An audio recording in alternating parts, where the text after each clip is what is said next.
சிவபெருமான வழிபட்டு அதன் மூலம் புகழ் அடைந்தவர்கள் தான் நாயன்மார்கள். இவர்கள் 63 பேர் என்று வரையறுக்கப்பட்டுள்ளது.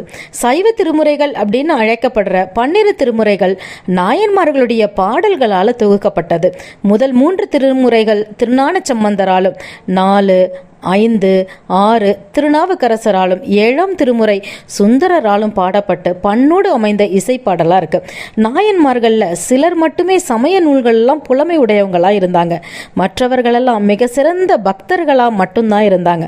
இதில் பலரும் பல்வேறு தொழில் செய்து உயிர் வாழ்பவர்களாக இருந்தாங்க. இறையருளை பெற பக்தி மட்டுமே போதுமானது அப்படிங்கிறதும், எல்லோரும் இறைவனுடைய திருவடியை அடைக்கலம் என்பதும் தான் இவர்களுடைய வாழ்க்கை நமக்கு தருகின்ற மிக சிறந்த பாடமாக இருக்கு.